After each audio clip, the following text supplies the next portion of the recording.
Heureux les affligés car ils seront consolés. Matthieu 5, 4. Ces paroles sont pleines de signification. C'est l'étape pour faire de nous du bon sel. Dès nous croyons au Seigneur Jésus-Christ de tout notre cœur, nous devons affronter des situations auxquelles nous n'avions jamais pensé auparavant. Avant notre conversion, nos amis et nos parents nous considéraient beaucoup. Mais dès que nous décidons à obéir à notre Seigneur Jésus-Christ, nos amis deviennent nos ennemis. Nos frères et sœurs, nos enfants et nos parents, qui nous aimaient beaucoup, commencent à nous haïr. Je suis l'aîné dans ma famille depuis mon enfance, ma mère, mon père. Mes frères et sœurs m'ont témoigné beaucoup d'amour. Ils n'ont jamais prononcé une parole pour me blesser. Mais lorsque je devins chrétien et que le Seigneur Jésus-Christ devint mon sauveur personnel, qu'il changea ma vie et me délivra complètement de mes voies mauvaises en me donnant la vie nouvelle, alors mes parents et mes amis me rejetèrent. Ainsi témoigne Baksing. Il continue en disant, lorsque je revins en Inde en 1933, mes parents me rencontrèrent à Bombay. Bien que cette année se soit écoulée depuis mon départ des Indes, ils ne voulurent pas me laisser rentrer à la maison à moins que je ne consente à ne dire à personne que j'étais chrétien. À cette époque, j'ai pensé que si j'étais revenu comme un ivrogne ou un adultère, ils m'auraient accueilli. Et maintenant que mon Seigneur m'avait changé, donné une vie nouvelle, il ne me voulait pas. Quelques instants après, j'entendis ces paroles. Quiconque met la main à la charrue et regarde en arrière n'est pas propre au royaume de Dieu. Quiconque aime son père ou sa mère ou son frère ou sa sœur plus que moi n'est pas digne de me suivre. Ainsi, je dis à ma mère, je suis désolé, mon Seigneur, viens à la première place.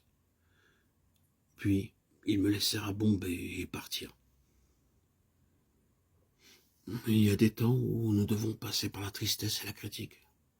Vous ne pouvez qu'être malheureux lorsque vos propres frères et sœurs vous haïssent, vous maudissent et agissent mal envers vous. Mais grâce à Dieu, nous sommes consolés par notre Seigneur Jésus-Christ.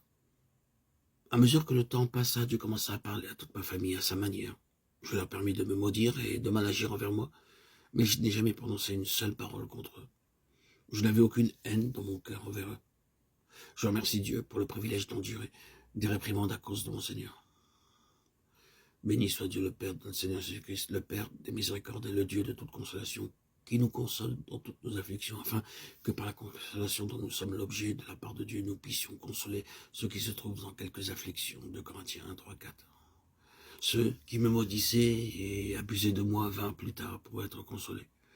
Durant ces jours, le Seigneur s'approchait de moi et me dit, « Je suis toujours avec toi. » Il devint très cher pour moi dans mes tristesses. Il m'a fait passer à travers beaucoup de tristesse pendant plusieurs années. Je le dis pour sa seule gloire. Je pleurais pendant des heures. J'étais rejeté de tous dans la famille. Mais le jour viendrait où ils auraient besoin de moi dans leurs problèmes. Il y a quelques années, mon troisième frère perdit son fils aîné, un jeune homme de 21 ans. Recevant la nouvelle, je partis en avion pour le voir.